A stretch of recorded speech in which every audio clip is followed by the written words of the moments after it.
Hi, folks. Welcome back. I forgot to show you a posterior view of the pelvis, so here it is. We can see the ilium here, large, wide from the posterior angle. We can see your pubis here, medial, anterior portion of the pelvis itself.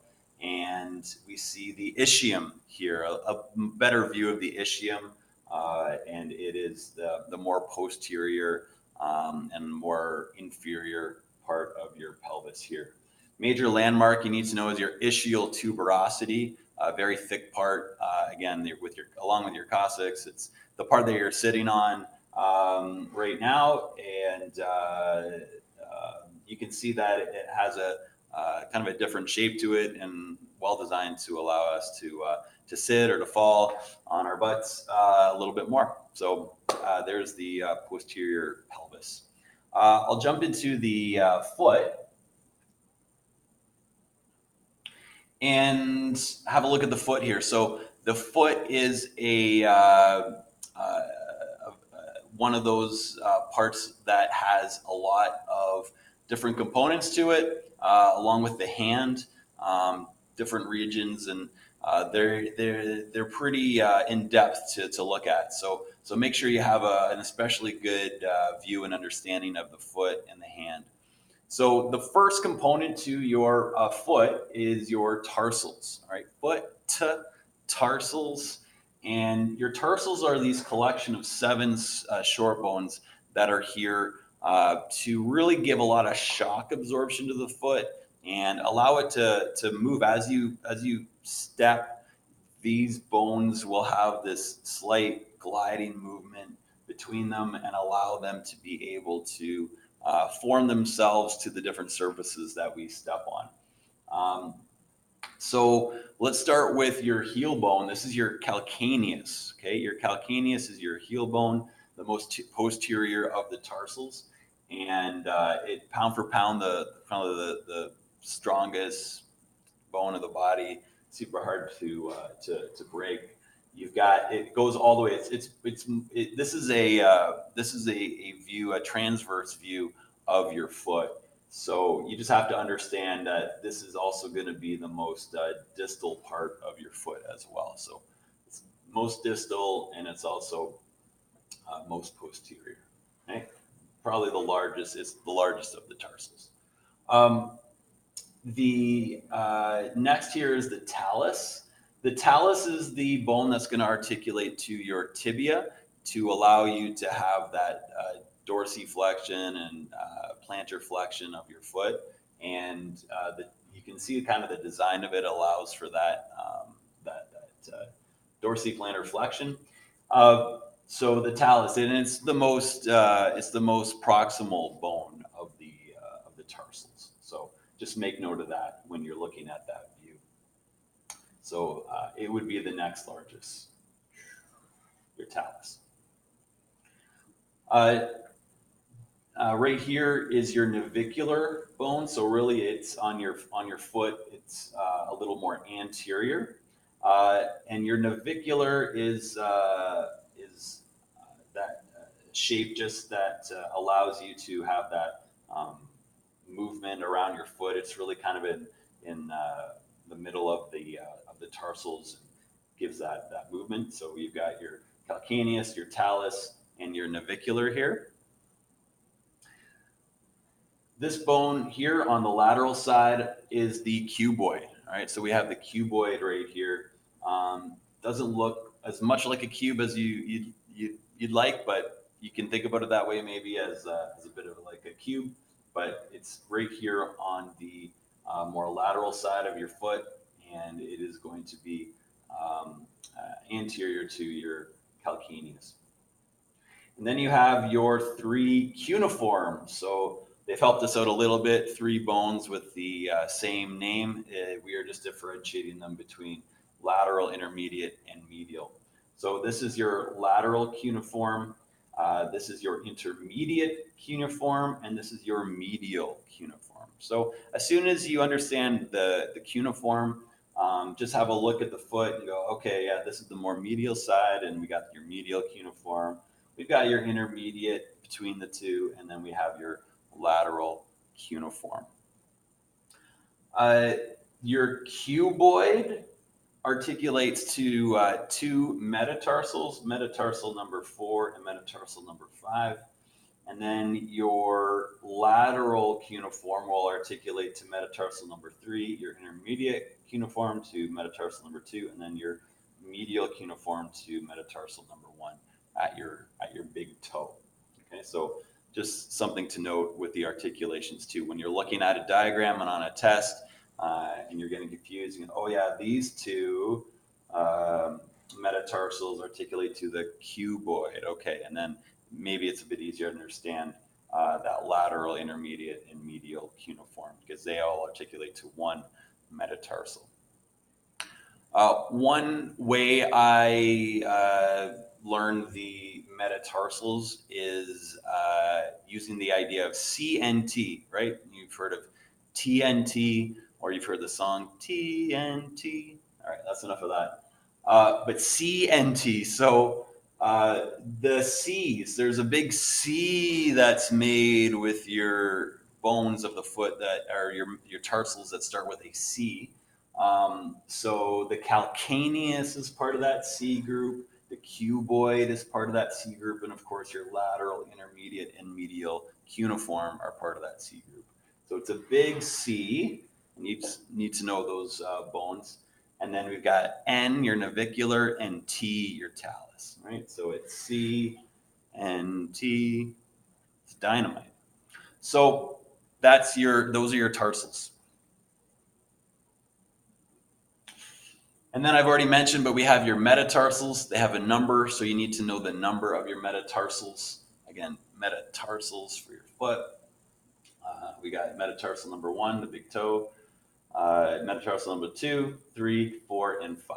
So big toe, captain of the toes, it's number 1, and you just number them from that medial side to the lateral side, 2, 3, 4, and 5.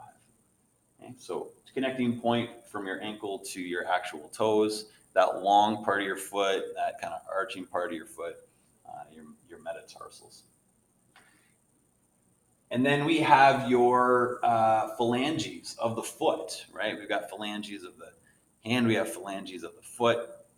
And you can see a little bit more easily here the different bones that make those up. So in your toe, you just have two phalanges and an individual phalange. It's called a phalanx.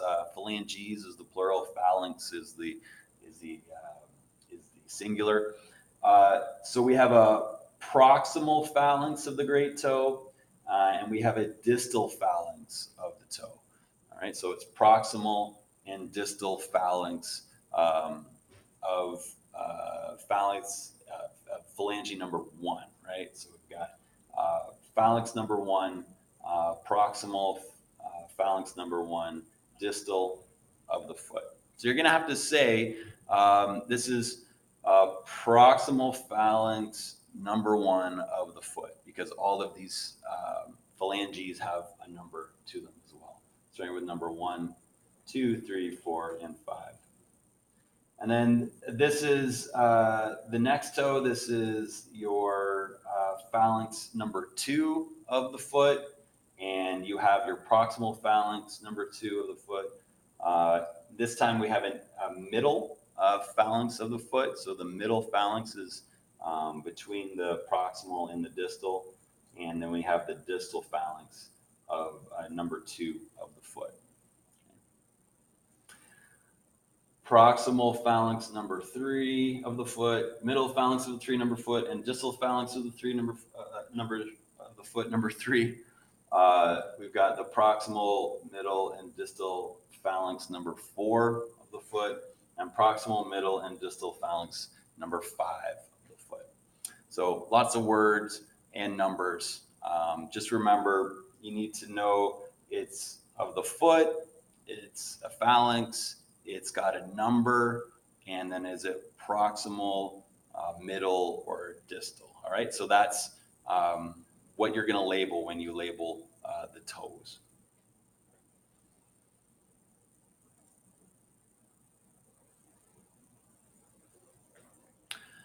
And lastly, we're going to jump to the hand. and the hand has carpals, right? So carpals, tarsals were the foot, carpals are the hand. And these are also short bones that allow for that absorption of energy, especially when we fall on our wrists, and give us that, ability to move our hand around certain objects. It really is there for giving us a good cushioning designed to take all those impacts we put on our hands. You have 8 carpals, and they are really assembled in 2 rows. So right here we have your scaphoid, and then your lunate, and then we're going more medially to your triquetrum and to your pisiform. Okay, so scaphoid, lunate, triquetrum, pisiform makes up the more proximal row of your carpals. Okay, so it's the proximal row right there. Your scaphoid and your lunate. Those 2 bones are really the articulating point at your radius in your ulna to be able to have movement there at the wrist. And that is and then we continue on. There's no articulation to those bones with the triquetrum or the pisiform, but together they make up the proximal row. And then you have the more distal row. So you have your trapezium. Trapezium articulates to your thumb, which is nice. Trapezium. Then you have your trapezoid, and then you have your capitate, and then you have the last one here, which is your hamate bone. Okay? So this makes up the distal row: trapezium, trapezoid, capitate, and hamate. Like I said, the trapezium is thumb. Trapezoid has a little bit of that shape to it. The capitate, if you think of the middle finger as kind of the longest of the captain of the hand, you got that capitate bone, and then your hamate actually articulates to both metacarpal number 4 and number 5. So 2 rows, and I use a mnemonic to remember my carpals as well. And I typically start from the lateral to the medial, and then second row or the distal row, lateral to the medial. And I think about it like this. So just think about the letter that each of these bones start with. And it's she likes to pitch, try to catch her. So S for scaphoid, L for lunate, T for triquetrum, P for pisiform. She likes to pitch.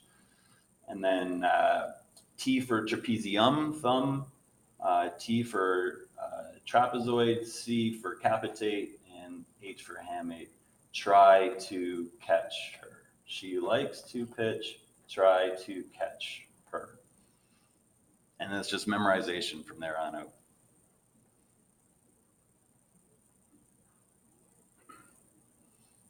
Your metacarpals are next. So your metacarpals are in the palm here of your hand. One is thumb, all right? One is thumb with your metacarpals. So one is thumb. Then we have metacarpal number 2, number 3, number 4, and number 5. So we go from the more lateral side, and then we go to the more medial side with the hand. Okay? The metacarpals, of course, are articulating to your phalanges.